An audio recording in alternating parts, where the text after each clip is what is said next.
அன்பான நண்பர்களே, நம்மளை யாருன்னா கீழே தள்ளுறாங்க, நம்மளை கொலை பண்ணுறதுக்கு முயற்சி பண்ணுறாங்கன்னா நம்ம என்ன பண்ணுவோம்?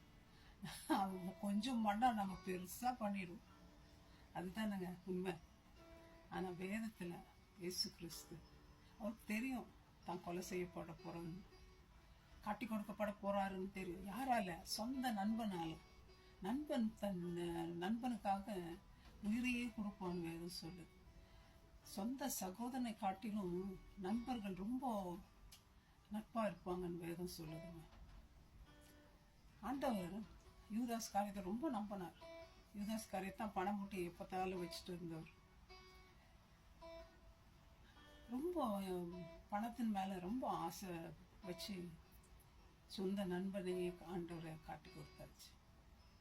ஆண்டவர் என்னன்றாரு தெரிஞ்சும் நண்பனே கூப்பிடுறாரு. நம்ம அப்படி கூப்பிடுவோமா? நம்ம கூட சண்டை போடுறவங்கள நண்பனே கூப்பிடுவோமா? பேதரும் யூதாசும் ரெண்டு பேரும் ஆண்டவரை காட்டி கொடுக்குறாங்க. வெவ்வேறு சூழ்நிலை அது. ஆண்டவருக்கு பேதரு காட்டி கொடுத்துட்டு இல்லை, ஆண்டவரே மறுதளிக்கிறார். மறுதளிச்சுட்டு மனக்கசந்து அழுறார். மனம் கசந்து அழுந்து மனம் திரும்பி ஆண்டவருக்குள்ள மன்னிப்பு கேட்டு திரும்பவும் ஆண்டவரோடு சேர்ந்து கொள்றார். ஆனா யூதாஸ் ஆண்டவரை மறுதளித்துட்டு காட்டி கொடுத்துட்டு தன்னுடைய உயிரை தானே எடுத்துக்கிறார். அதுதான் பெரிய தப்பு. தப்பு செஞ்சாலும் பாவத்தை அறிக்கையிட்டு நம்ம விட்டு விடணும். திருப்பியும் பழைய மனுஷனை விட்டுட்டு புதிய மனுஷனா நம்ம மாறணும். அதுதான் ஆண்டவர் விரும்புகிறார்.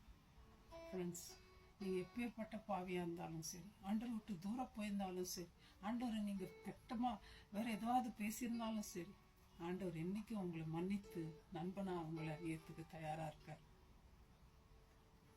நீங்கள் ஆண்டவர்கிட்ட வர நீங்கள் தயாராக இருக்கீங்களா? எப்பேற்பட்ட பாவமாக இருந்தாலும் சரி, ஆண்டவரால் மன்னிக்க கூடாதது எதுவும் இல்லைங்க. உங்கள் லைஃப்பை நீங்கள் எடுக்காதீங்க.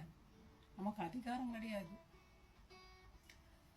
ஆண்டவர் அந்த நேரத்தில் தெரியும் காட்டி கொடுக்கப்பட போகிறோம், சிறுவையில் அறை போகிறோம், வர்றாங்க, எஸ்கேப் ஆகி ஓடிட்டு இருக்கலாம், எங்கேயாவது ஒழிஞ்சுன்னு இருக்கலாம்.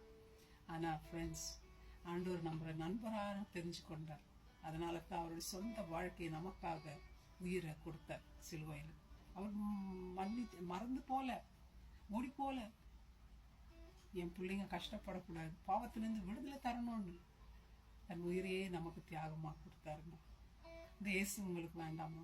ஃப்ரெண்ட்ஸ், ஆபிரகாமை சிநேகிதன் வேதத்தில் பார்க்கணும். மோசஸ் முகமுகமாக ஆண்டவரை பார்த்தாருன்னு பார்க்கணும்.